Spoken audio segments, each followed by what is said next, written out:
Are we on? Oh my God. Wait a minute. I don't believe in God. Okay, let's get it straight. My name is Mini Vaknin, and I'm the author of Sam Vaknin. I think I got that one wrong. Let's try again. My name is Sam Vaknin, and I'm the author of Malignant Self-Love, Narcissism, Mini, Revisited, and a host of other books and ebooks about personality disorders and other topics. I'm also a professor of psychology, and you're lucky not to be my students. Trust you me. Today we are going to make some order, finally.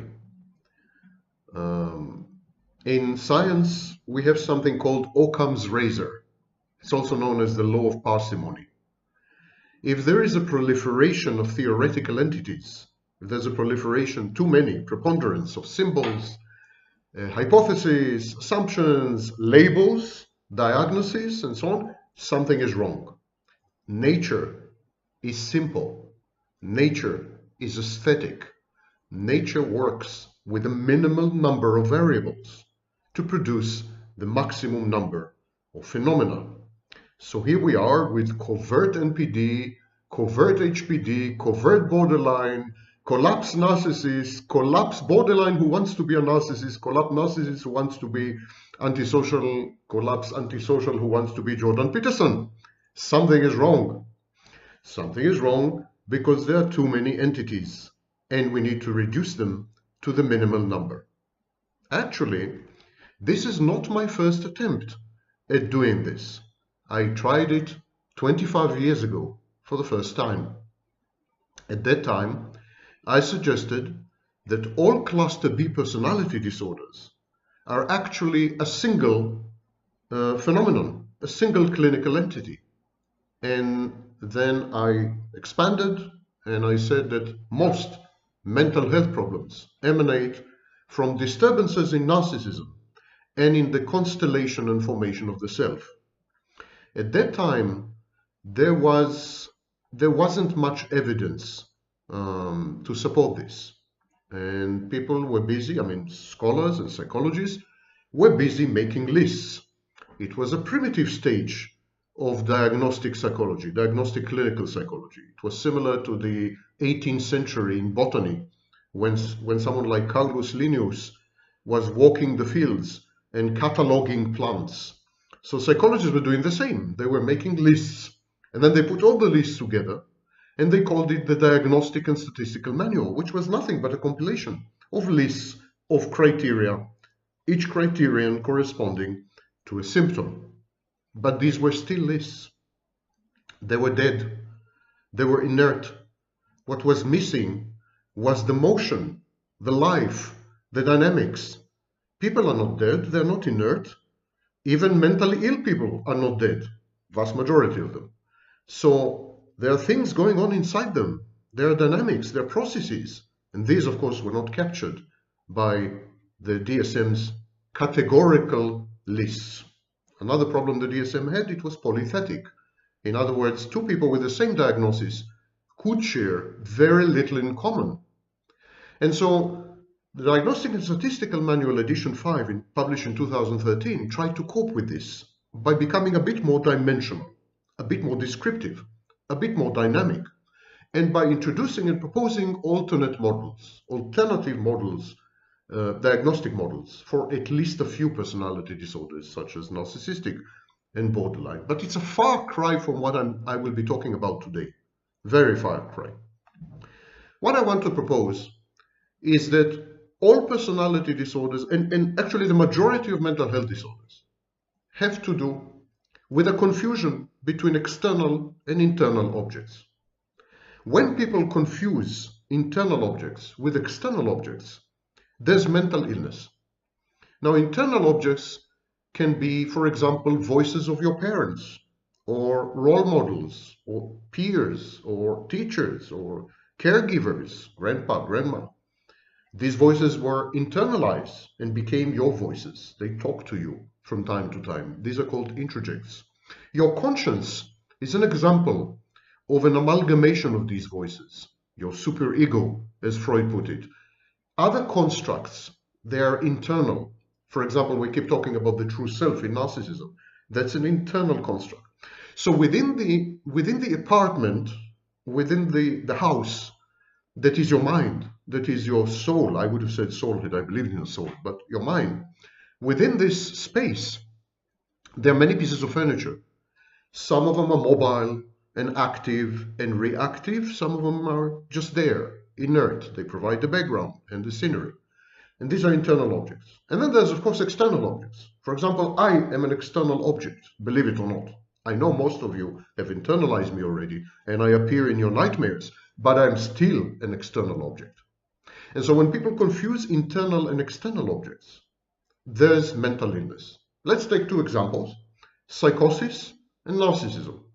In psychosis, the psychotic, the person with psychotic disorder, considers his internal objects to be external.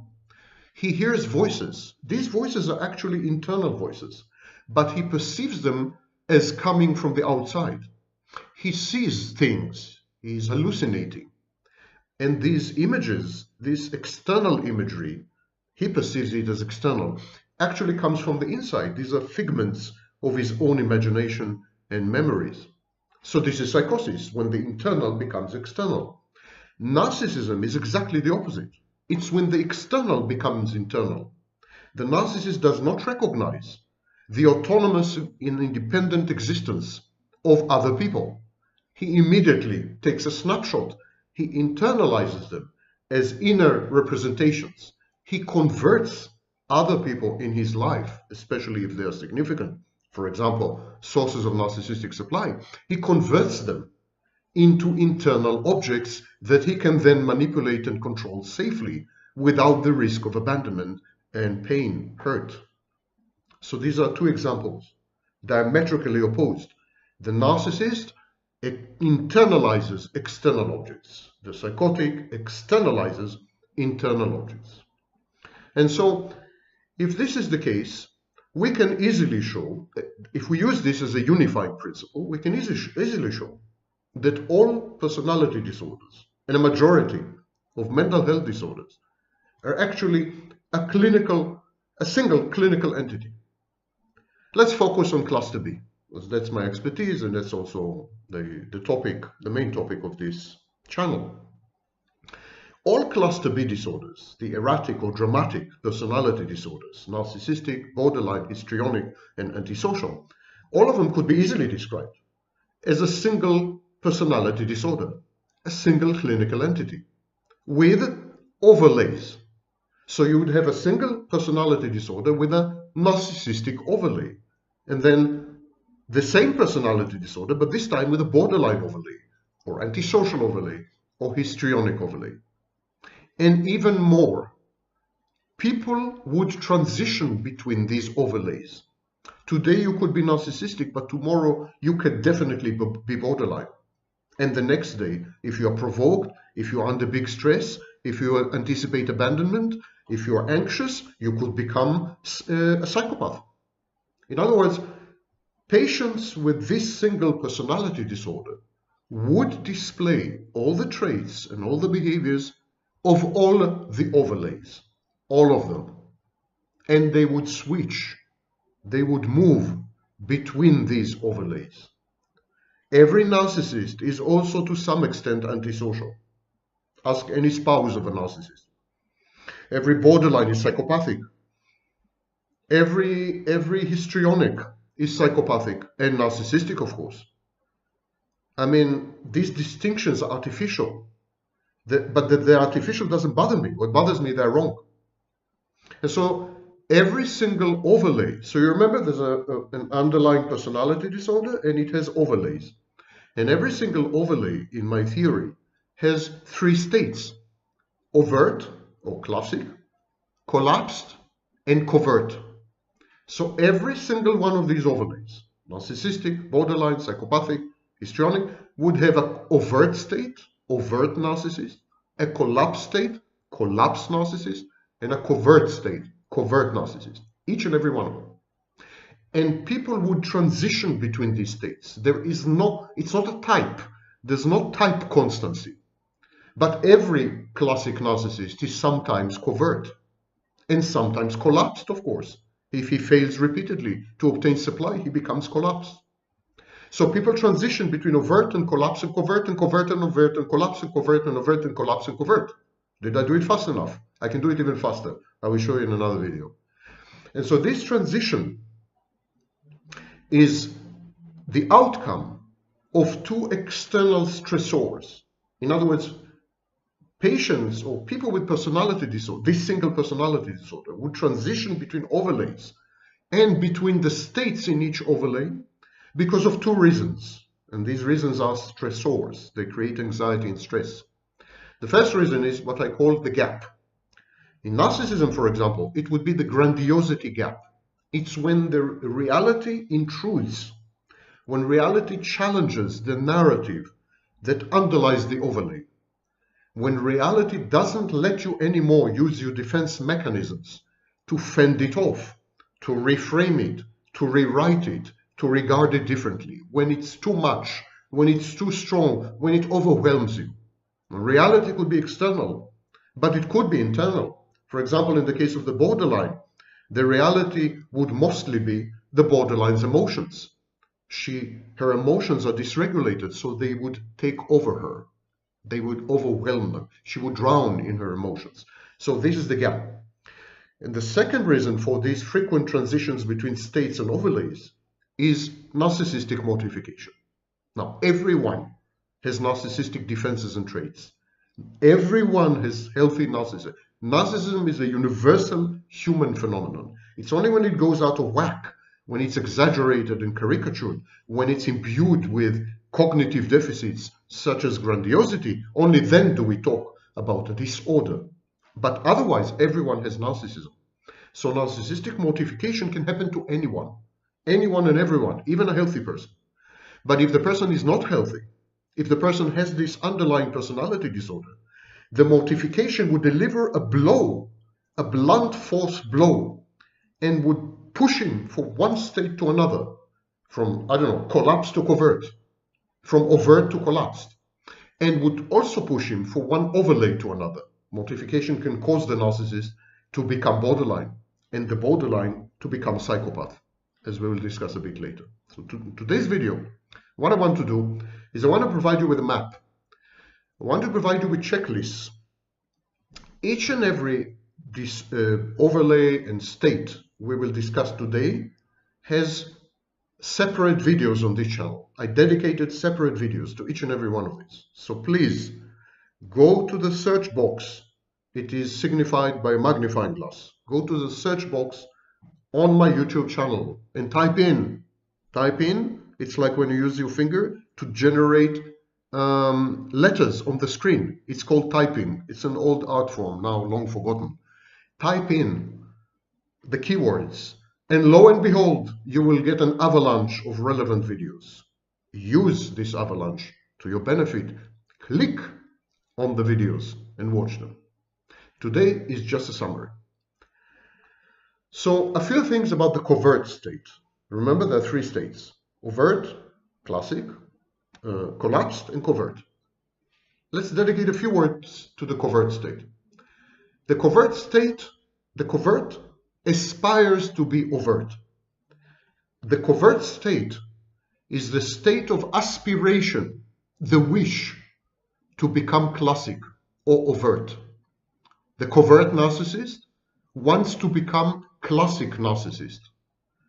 The covert narcissist, when he grows up, he wants to emulate his role model, and his role model is Donald Trump, the grandiose, overt, classic, in your face, my way or the highway, take it or leave it, that's the way it is, baby, grandiose narcissist.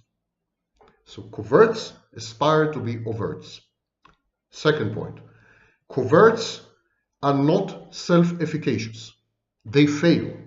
They are the result of failure. Remember, overt, collapse, covert.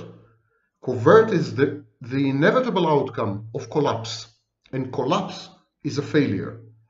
If you're a narcissist, the failure is to obtain narcissistic supply.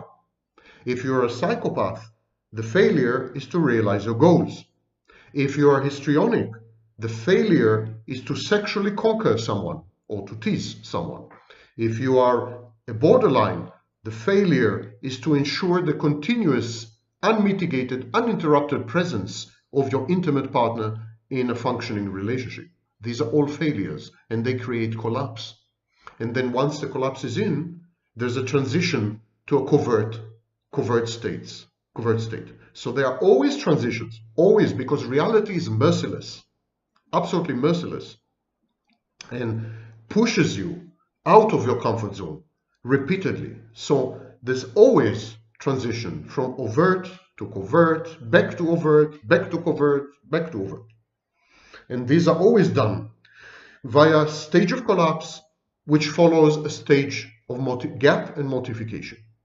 I hope you got the picture. Now let's zero in on some of the types. Covert narcissist. There are like 2 million videos on covert narcissists, and about half a video of these, half of one video is accurate.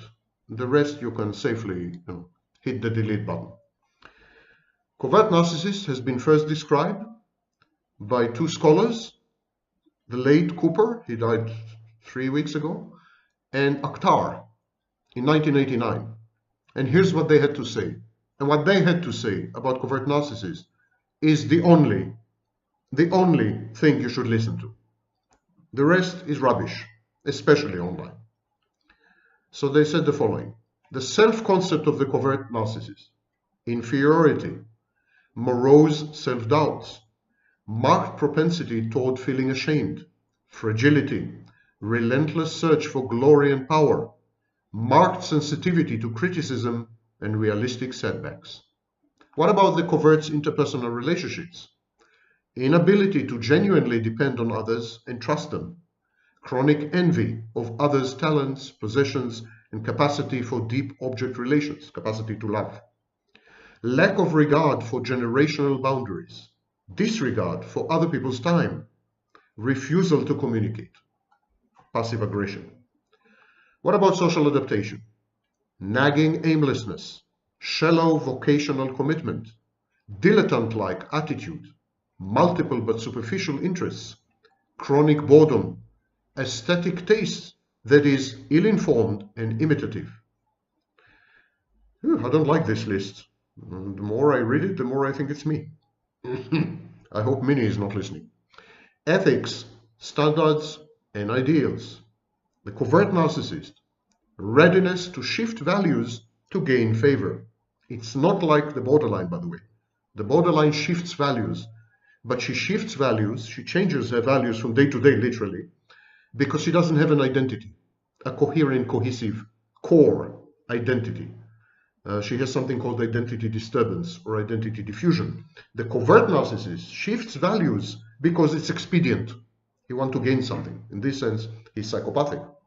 Pathological lying, materialistic lifestyle, delinquent tendencies, inordinate moral relativism, irreverence towards authority, contumaciousness. What about love and sexuality? Perish the thought. Covert narcissist, inability to remain in love, impaired capacity for viewing the romantic partner as a separate individual with his or her own interests, rights, and values, inability to genuinely comprehend the incest taboo, occasional sexual perversions. Sounds delicious, I must say. Cognitive style. I'm off to find a covert narcissist after this video, of the right sex. Cognitive style. Knowledge often limited to trivia. It's called headline intelligence, by the way. Forgetful of details, especially names. Impaired in the capacity for learning new skills. Tendency to change meanings of reality when facing a threat to self-esteem. Language and speaking used for regulating self-esteem. That's it. That's the covert narcissist. That's the only clinical definition that we teach in universities. Ignore and forget the heap of trash that passes for knowledge online. What about the collapsed narcissist? I would like to talk a bit about the collapsed narcissist and in much more detail. That's a topic that is much neglected, even online. Let's start with the psychological development background in childhood. There was a famous psychoanalyst in the 40s and 50s. Her name was Karen Horney. Brilliant, absolutely brilliant. By far my favorite psychologist of all time. I keep reading I keep making a point of reading all her books once a decade, and the time is coming now.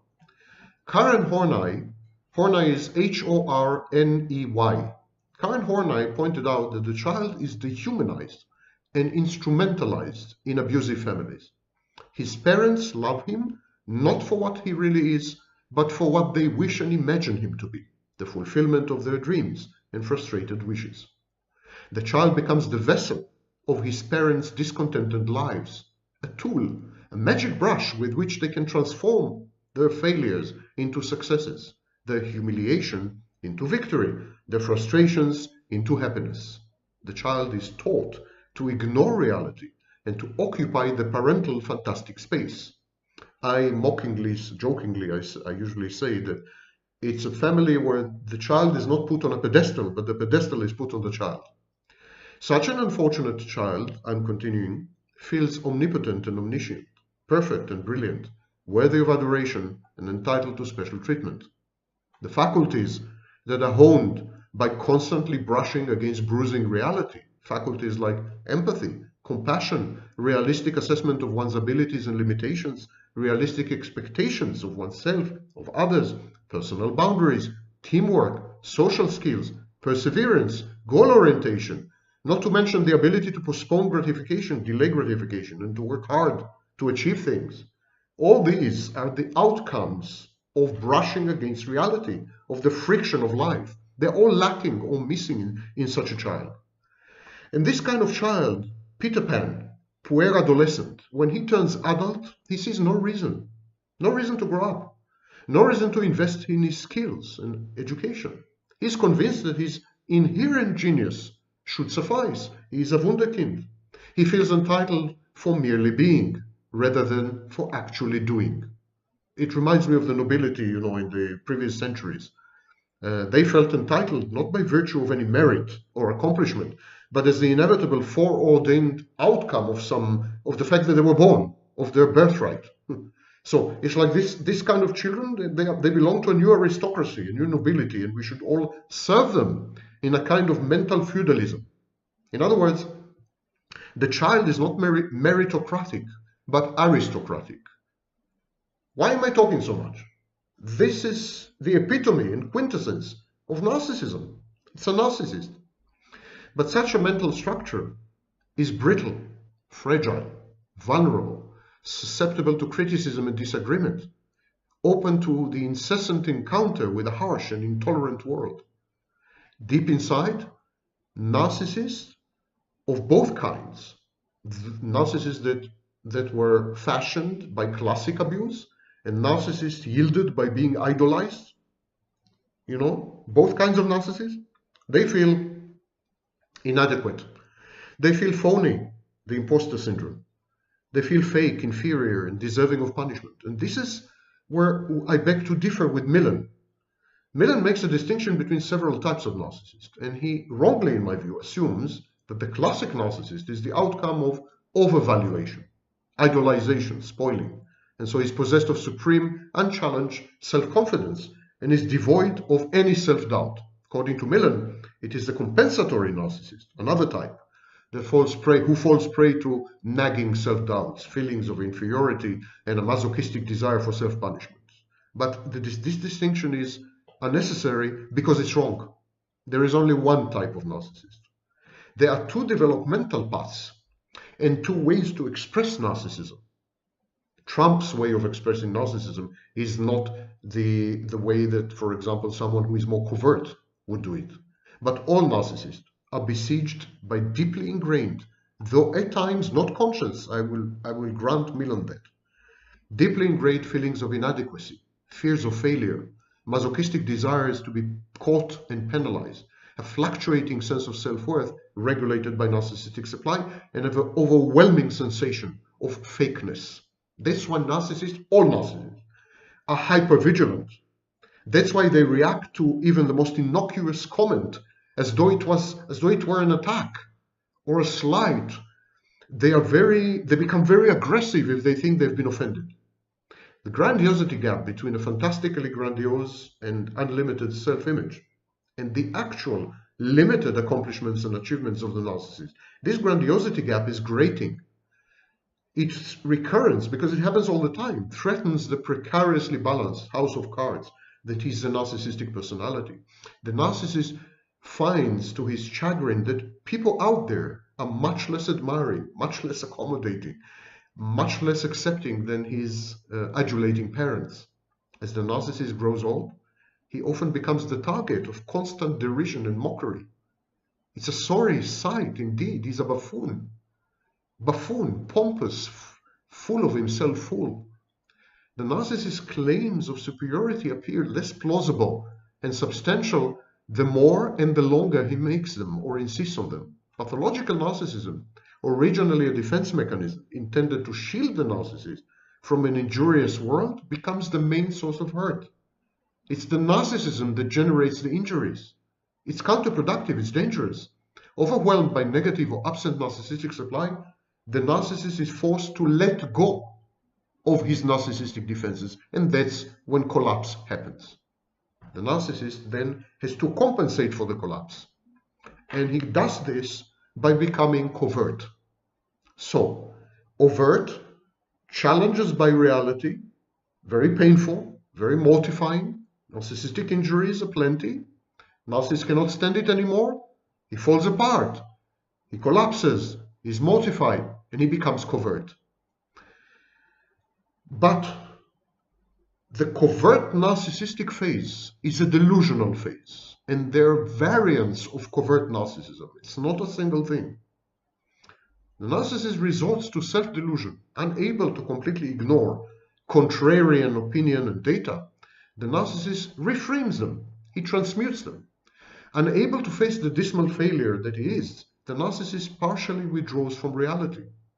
To soothe and to salve the pain of disillusionment, the narcissist administers to himself a mixture of lies, distortions, half-truths, and outlandish interpretations of events around him.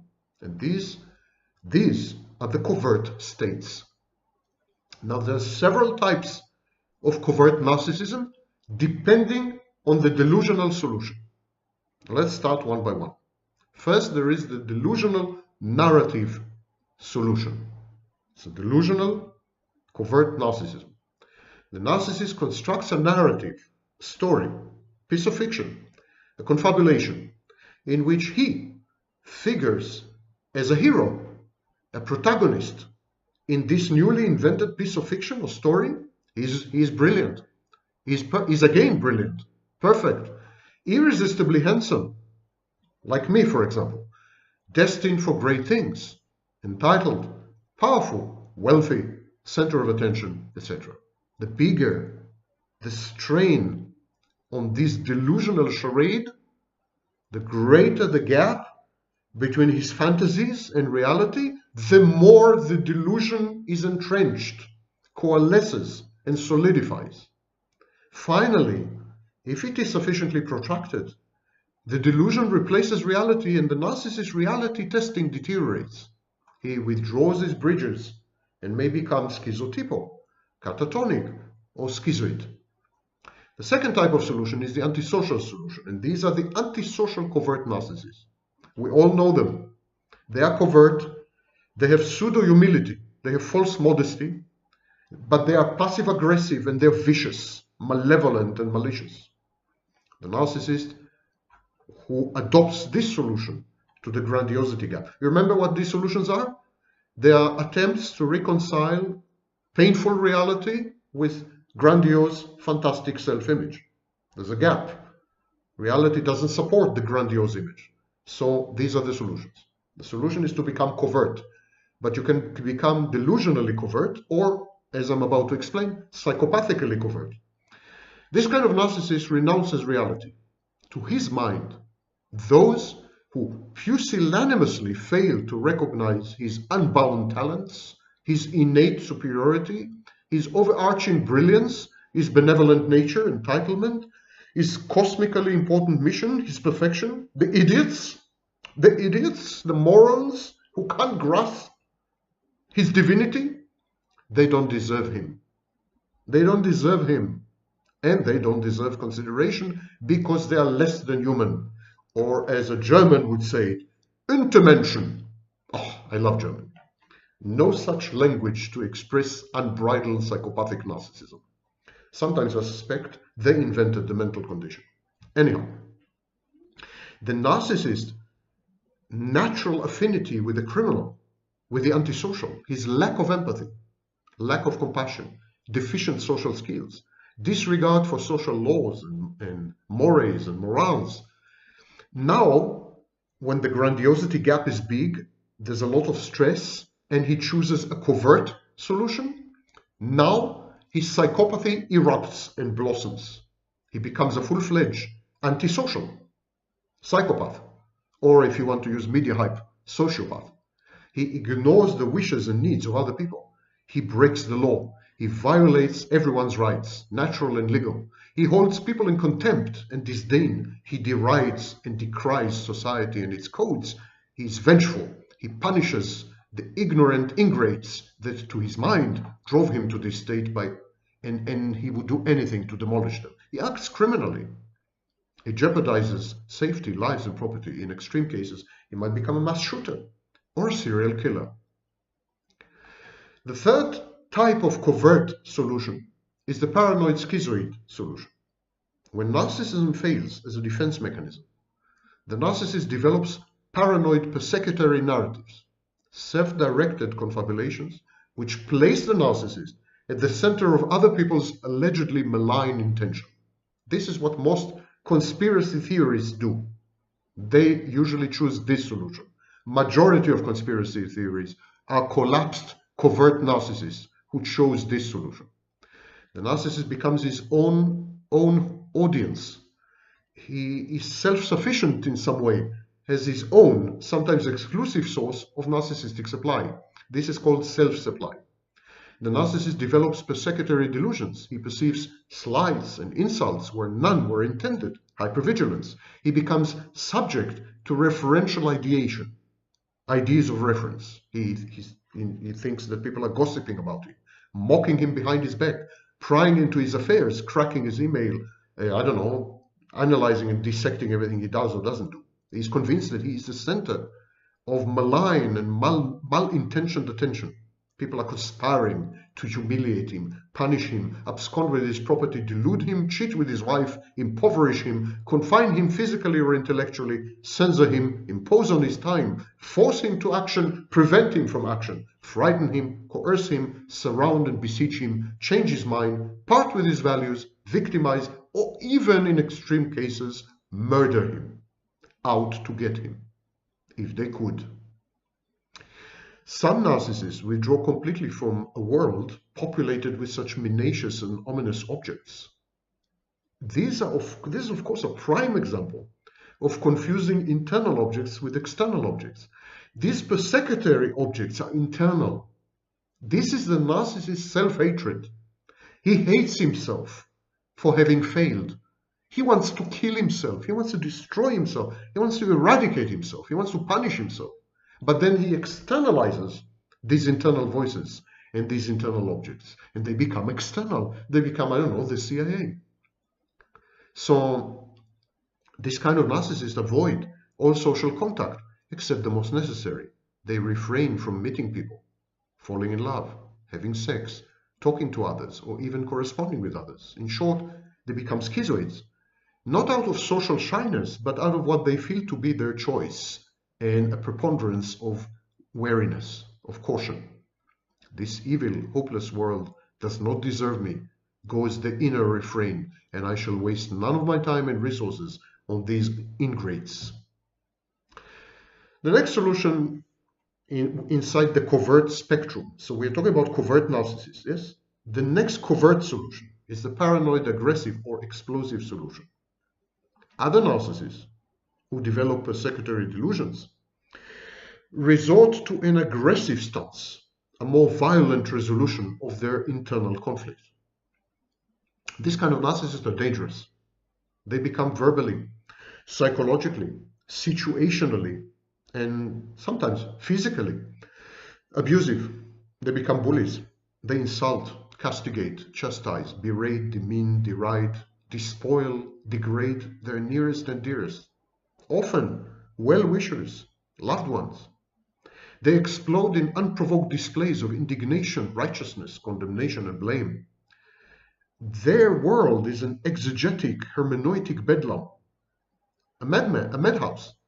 They interpret everything, even the most innocuous, inadvertent, innocent comment, good morning, as designed to provoke and humiliate them somehow.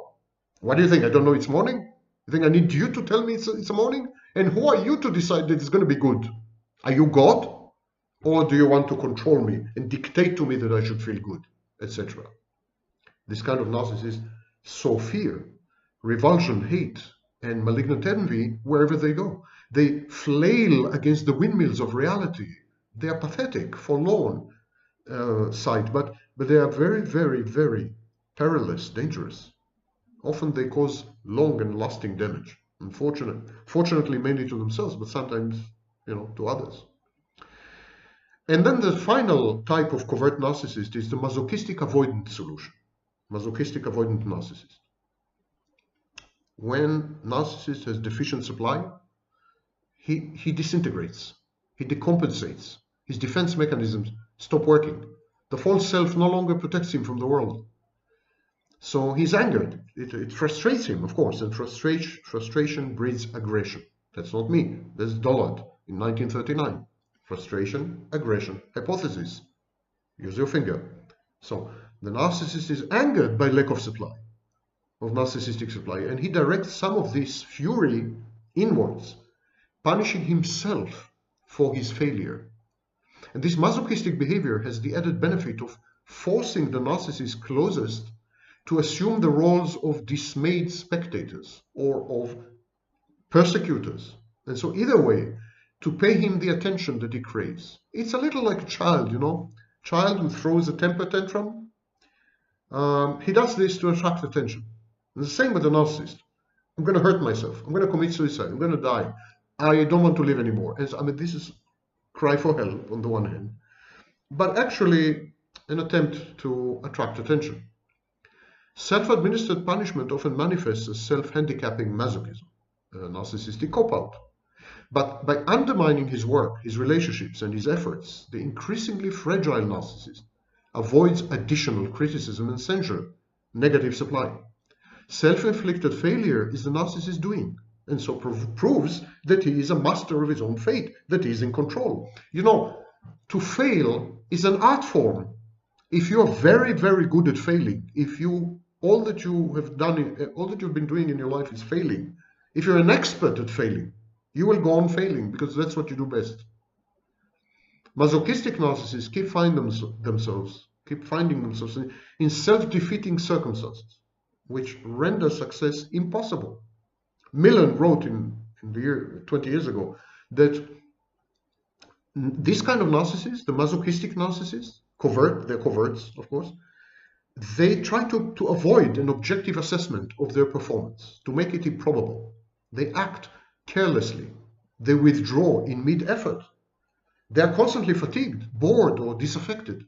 And so they're passive-aggressively sabotaging, undermining their lives, their work, their accomplishments, projects they're involved with.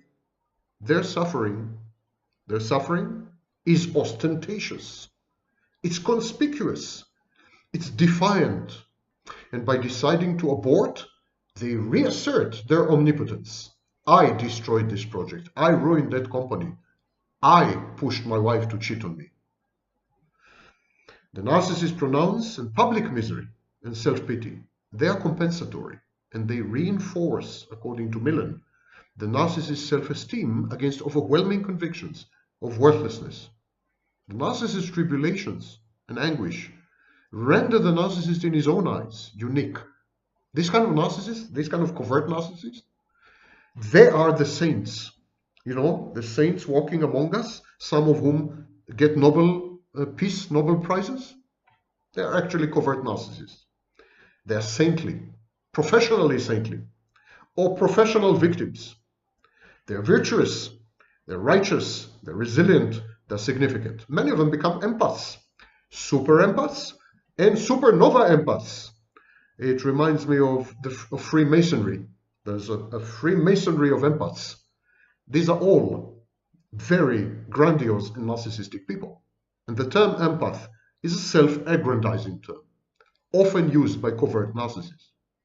These kind of narcissists, in other words, generate their own supply by attaining the high moral ground. They are God. They are the ones who punish. Who do they punish? Themselves, but it's okay. They still maintain the function. I mean, they still own punishment. They do the punishment. The worse the anguish and unhappiness of these eternal victims, the more relieved and elated they feel. It's a comfort zone. Okay. Now let's talk about the collapsed phase, the phase that leads to covert narcissism. The collapsed covert narcissist. I made a video about it yesterday, for those of you who survived it. And so I mentioned, I want to summarize yesterday's video. Yesterday's video was an amalgamation or aggregation of testimonials by dozens of people. So it was a bit messy, a bit chaotic, and I really apologize for the, it's difficult to collate, to create a composite that is coherent, because people, mismatch. But I want to pinpoint, home in on a few points. First of all, the collapsed covert narcissist. It starts with a collapse, then there is mortification. You remember what mortification does? There are 5 videos dedicated to mortification on my channel. Narcissistic mortification disables the false self. So there's an overt classic narcissist. There's a problem with reality, something, some failure, some humiliation, public or otherwise, some defeat. He cannot cope with it, he collapses. And when he collapses, he's mortified, because he comes face to face with his true self. There's no protection of the false self, because the false self is disabled. The minute this happens, this kind of narcissist who went through a collapse and is about to become a covert in one of the 5 variants that I mentioned before he becomes a covert, he develops indifference. He becomes a doormat. He has no boundaries. He is open to exploitation and abuse. He is conflict averse. He avoids conflicts. He doesn't protest. He doesn't stand up for himself. He doesn't fight back. And this is intended to reduce dissonant anxiety. The collapse creates enormous anxiety, overwhelming anxiety. And to reduce it, the narcissist actually switches himself off. He doesn't exist. Because he stops to exist, he ceases to exist, no one can do anything to him. So he's immune to pain, immune to hurt. He reaches a state of equilibrium and homeostasis. He kind of freezes. It's a freeze response, in effect. And gives him time. Gives him time to do what? Gives him time to reconstruct the false self, to put the bricks back together. But he does this by becoming antisocial. So he becomes a con artist. He steals and cheats and lies. He does horrible things. It is via antisocial activities, immoral activities, defiant activities, lack of impulse control, and sometimes criminal activities that he regains his sense of omnipotence and mastery, which allows him to reconstruct the false self. Following the collapse and the mortification and the phase of indifference, the false self is restored, and that kind of narcissist switches back to overt narcissism. But again, once the false self is restored, there is a process of collapse of the covert state. Suddenly, all the tools of the covert state are no longer applicable, and they conflict with reality. So there's a collapse, technically. And there is mortification, this time mortification of the true self, or the other self, or whatever it is that is functioning there, the covert state, the covert solution. There's a mortification of that, and a restoration of the overt. So, overt, classic, collapse, mortification, indifference, doormat phase. Covert, and back. Covert, collapse, mortification, overt. That's the sequence. So you ask me, why did you need 76 minutes yesterday to say what you have just said in 5 minutes? Because I like to hear my voice. I love my voice. It's resonant. It's amazing. Caruso has nothing on me. You don't know who Caruso is. Never mind that. Just shows you my age. Collapsed histrionic personality disorder. The collapsed state of the histrionic. The collapsed histrionic is usually, and there's a video, remember, there's a video about each of these topics, much longer video, where you can hear my voice interminably and fall asleep. My advice, fall asleep before you start to hear my voice, but that's up to you. Some of you are masochists, I'm sure. So, the collapsed histrionic. Collapsed histrionic is usually a woman, because, for a simple reason, most people diagnosed with histrionic personality disorder are women. So the collapsed histrionic is usually a woman with a body image issue, a somatoform problem, or body dysmorphic disorder. And so she has an issue with her body. She's not happy with her body. She misperceives her body. She has the wrong perception of specific parts of her body or the totality of her body. She has a low, and consequently she has a low sense of self-esteem, self-confidence, and self-worth. But the histrionic still needs the opposite sex, men in this case. And she still uses men to regulate her flagging self-esteem and deficient self-confidence. I'm talking, of course, about heterosexual histrionic, because they're homosexual histrionic, lesbians and gays. So, but let's stick to the heterosexual histrionic. It's much more prevalent and common. So she needs men, and she self-medicates with men. Men are her medicine. She reduces anxiety with men. She teases them, she flirts with them, she seduces them, she conquers them. She's not really into sex, but she's into the conquest. She regulates her self-esteem this way. And this creates a permanent dissonance, anticipatory anxiety, because such a woman expects fully to be rejected and humiliated by men. In other words, her need for men makes her dependent on men. She hands over power to men. That's the irony. The histrionic, who supposedly conquers everyone, seduces everyone, she's the femme fatale, or the ingénue. The histrionic is actually at the mercy of men. Low self-esteem often leads to an impaired reality testing. Collapsed histrionic misreads environmental, social, and sexual cues, and often ends up being mocked, shunned, abused, or sexually assaulted by men, especially if she's drunk or abused substances. And she compensates for her insecurities with brazen defiance and grandiosity, as well as substance abuse, all of which compound her ability to properly gauge reality. Her inability, of course. The collapsed histrionic's feelings of inferiority and inadequacy lead her to social withdrawal and reclusiveness. So, usually collapsed histrionics would just stay at home. They wouldn't dare expose themselves to potential rejection and humiliation. She rarely dates men, this kind of woman. And when she does, she aggresses against, pushes away, and abuses males that she perceives to be alpha males, dominant males, jerks, even when they are genuinely interested in her. This is kind of preemptive abandonment. And this is the irony. She usually ends up with weasels and losers and beta males because she rejects ab initio, sight unseen, more dominant and accomplished men who are interested in her, because their rejection would hurt much more. Collapsed histrionic picks up safe men, weak, ugly, losers, junkies, men who are unlikely to painfully reject her, or if they reject her, it won't be painful. Histrionic personality disorder combines traits of both narcissistic and antisocial personality disorders. Actually, there are many advocates, many scholars who suggest that histrionic personality disorder is a subspecies or variant of psychopathy.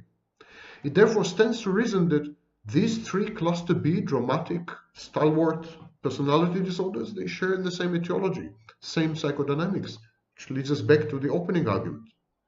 Many histrionics, attention whores, use the opposite sex, the attention, the infatuation, the arousal, to regulate their emotions, moods, affect, and as well as sense of self-worth, self-esteem, and self-confidence. Potential mates are the histrionic supply. And similarly, when roundly and resolutely rejected, humiliated by rejection, abandoned, neglected, ignored, collapsed histrionics react with histrionic rage. In other words, we see a mirror image of narcissism here. Mirror image. Narcissistic supply, histrionic supply. Narcissistic rage, histrionic rage. The collapsed histrionic resorts to in-your-face defiance, often by triangulating with the third party, in order to provoke jealousy or to grievously hurt the frustrating and rejecting object, man.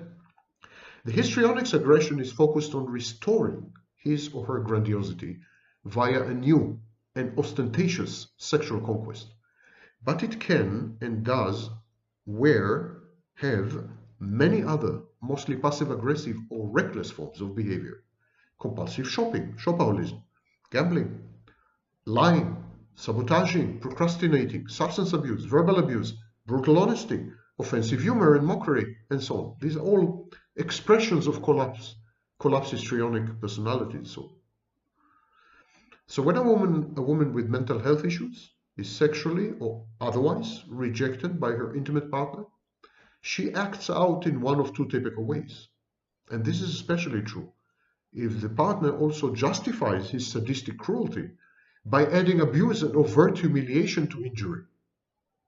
So such women, if they're exposed to husbands who torture them, taunt them and torment them, tell them, you're ugly, you do not turn me on, you're fat, you don't know how to be a woman, you're stupid, you're repulsive, you're whorish, no other man would be interested in you, you don't understand my sexual and psychological needs, you turn me off. Many so-called intimate partners do this on a regular basis. It's a sadistic torture. And the union in such a case devolves into a power play. The personality disordered woman, narcissistic, histrionic, borderline, seeks to obtain two goals to redress her grievances and her sense of offended justice. The first goal is to disprove her partner's evaluation of her and restore her self-esteem and self-confidence by proving mainly to herself how other men desire her. And this is accomplished by becoming a flirtatious, promiscuous, and seductive teaser. The second goal is to punish her non-intimate partner, so-called intimate. And she does this, she punishes him by rendering his property, herself, because he regards her as his property and she regards herself as his property, by devaluing his property. So when she becomes a slut, when she becomes promiscuous, when she gives her body indiscriminately to strangers in a bar, she's punishing her intimate partner by devaluing his property. She is transmogrifying into a slut. Or she can suddenly stop being a woman, eliminate all her feminine dimensions and behaviors, or become morbidly obese. So by sexually egregiously misbehaving with multiple men, the rejected woman transforms herself into a whore. And this is her way to penalize her abuser by devaluing and debasing herself, by self-trashing, by trashing his property. But some women choose the exact opposite solution. They passive-aggressively stop being women altogether. In a way, they unconsciously adopt the abuser's point of view. He regards them as not feminine, as repellent, and so they agree with him. They validate it. They neglect their appearance. They abandon their personal hygiene. They dress in tattered and shabby garb. They put on no makeup. They're physically inert, obese, neglect their duties, including in business, child rearing, childbearing, etc. This is their way of defying their mean and nasty partner. You say that I'm not a woman? Well, here you are. I stopped being one. These women eradicate their femininity and womanhood as a way of getting back at their mistreating, abusive partner. And all this is the package of collapsed histrionic when she becomes covert histrionic. Every single overlay, narcissistic, borderline, antisocial, histrionic, every single personality disorder has 2, 3 states: overt, collapsed, covert. We just covered the histrionic, and we move on to the covert borderline. The shy or the quiet borderline is a very controversial suggested diagnosis which has not been adopted and is not accepted and is not taught anywhere, and to my mind at least is a grievous error. Every borderline is sometimes shy and internalizing and sometimes psychopathic and externalizing. So I don't think it's a separate diagnosis. I think it's one of the self-states of every borderline. But there is such a state, no question. There's a state where the borderline is fragile, shy, vulnerable, and this kind of borderline internalizes, has struggles and impulses, including aggressive impulses. She does not externalize them. She does not direct them at others. She internalizes. She directs them at herself. She becomes the exclusive target of her own chaos and turmoil. She doesn't act out, she acts in. And both the classic and the covert borderline act out and act in. I mean, both of them have these states of acting out and acting in. I would now like to read to you the list of traits of the covert borderline. It is based on this schematic which Arnold M. Cooper and S. Akhtar put up in 1989 when they described the covert narcissist.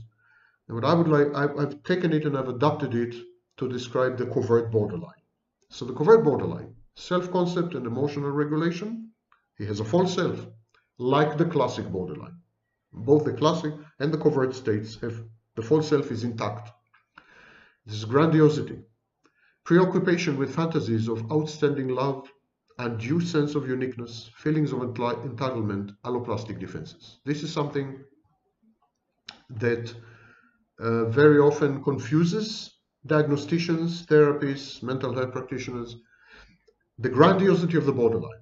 They often misdiagnose borderline as narcissist and narcissist as borderline. They both share grandiosity, exactly like the psychopath. It's another psychodynamic or theoretical reason to unify these allegedly, ostensibly separate disorders. The separation is artificial. Grandiosity is a seriously dominant feature of these and a very important psychodynamic precursor. So the covert narcissist covert borderline is grandiose. He has internal locus of control, seeming self-sufficiency, mood lability, emotional dysregulation and rationalization or reactance and defiance. He acts against authority, contumacious. He has a low boredom threshold and tolerance.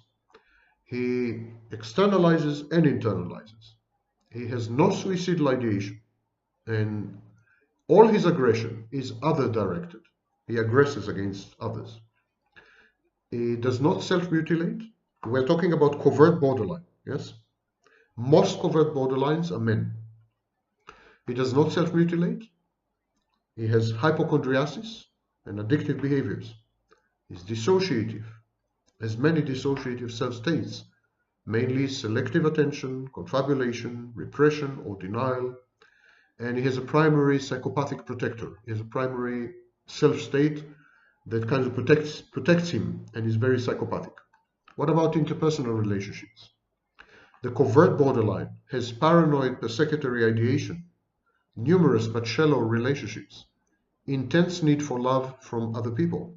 He's a people pleaser sometimes. Lack of real empathy in the primary psychopathic phase, valuing of children over spouse in family life. He has inability to genuinely participate in group activities. He's passive-aggressive, sullen, surly, self-denying, and these are also his behaviors. He's cunning, premeditated, and malevolent. He engages in intermittent reinforcement and therefore generates trauma bonding. He has scorn for others, often masked by pseudo-humility. So he holds everyone in contempt, but he pretends to be a nice, kind guy. He has histrionic attention seeking, recklessness aimed at hurting or affecting others. He is sadistic, punitive, and goal-oriented, especially when he triangulates. So he would triangulate in a sadistic way, and in order to punish his partner. And his triangulation would always be goal-oriented, not impulsive. He has object inconstancy and goes through cycles which are very reminiscent of narcissism. Idealizes, devalues, discards, reverts, or replaces. What about social adaptation? He's socially charming and he's charismatic. He engages in consistent hard work, but it's done mainly to seek admiration. This is known as pseudo-sublimation. He has intense ambition. He's often successful, and he's preoccupied with appearances. Is he ethical? Does he have any standards and ideals, moral or otherwise? Well, he is the covert borderline, a man usually. Is idiosyncratically and unevenly moral. He has caricatured modesty. He is an activist very often. There are new studies published in the University of British Columbia linking virtue signaling and political activism to extreme psychopathy and narcissism. So he is an activist, and he has enthusiasm, fake enthusiasm, never mind, but enthusiasm for socio-political affairs. So many anti-racist activists, I wouldn't be completely shocked to discover that they are actually raging narcissists and psychopaths. He has inordinate ethnic and moral relativism, pretended contempt for money in real life, feigned spirituality and guru status. So many of the gurus, coaches, mystics, yogis, public intellectuals, philosophers turned psychologists turned philosophers, they are likely covert narcissists or covert borderlines. And he has irreverence towards authority. What about love and sexuality? He has marital instability, likely to have divorced and married several times. He has cold and greedy seductiveness, extramarital affairs and promiscuity, uninhibited sex life. His cognitive style is dichotomous thinking, black and white, and splitting, primitive defense mechanism. You're all good or you're all bad. Something is all evil or all good. All, you know. He's impressively knowledgeable. He has egocentric perception of reality. He has a fondness for shortcuts to acquisition of knowledge. He's decisive and opinionated. He has a love of language and is often strikingly articulate. I'll finish by proposing that there is a covert state of psychopathy as well. There will be a covert antisocial personality disorder. And I think the covert antisocial is a combination of the covert narcissist plus the classic borderline. In other words, if you take a covert narcissist, you can rewind and listen to the criteria, and you add to that the criteria of classic borderline, classic, not covert, put them together, you get the covert, the person with covert antisocial personality disorder. And if we do this, we come up with something which is actually secondary psychopathy. So the covert, what we call today secondary psychopathy, is not a secondary state, another state of psychopathy. It's not like there are two types of psychopathy, primary and secondary. No. There's only one type of psychopathy, the overt classical type of psychopathy. And then there is a covert type of psychopathy, the covert state of that type. So remember, every overlay has overt, collapsed, covert. So when we have overt or classic psychopathy, then we have a collapsed psychopath that fails to realize his goals. And then he goes into covert state. The covert state of his disorder is what we call today secondary psychopathy. And it merges well with classic borderline. And that's why today we think we are reconceiving of classic borderline personality disorder as secondary psychopathy in women. So covert, what we call secondary psychopathy, it's a mistake. It's not another type of psychopathy. It's simply another state of psychopathy. It's classic psychopathy which had become covert owing to collapse and via mortification. Borderline and histrionic personality disorders may be manifestations in women of secondary type psychopathy as measured by factor 2 of the PCLR test. In other words, borderline and histrionic women may actually be psychopaths. A growing body of recent studies supports this startling conclusion. Survivors of complex post-traumatic stress disorder also manifest both psychopathic and narcissistic behaviors. They develop an overlay. Intimate part, and there is a video, unfortunately, with very few views, to my total surprise. There's a video that I made that clarifies the differences between CPTSD and borderline and explains how people exposed to complex post-traumatic stress disorder, narcissistic abuse, for example, actually end up developing narcissistic and psychopathic behaviors. And there's another video warning victims not to become narcissists and psychopaths. Intimate partners will not be surprised by this observation that borderlines are psychopaths. Impulsivity, defiant grandiosity, antisocial and interpersonal aggression, manipulativeness, violence, dysregulated negative emotionality, lack of object constancy, object impermanence, attachment dysfunctions, hostility, splitting or dichotomous thinking, high levels of distress, anxiety, depression, substance abuse. These are all typical and common among borderline personality disordered women and psychopaths, secondary psychopaths, covert psychopaths. And these women also defy gender roles and behavioral norms. They act masculine when they are stressed, when they anticipate rejection and humiliation or are subjected to neglect and are ignored, when there's withholding, when there's abuse, they become men, masculine behaviors, psychopathic masculine behaviors.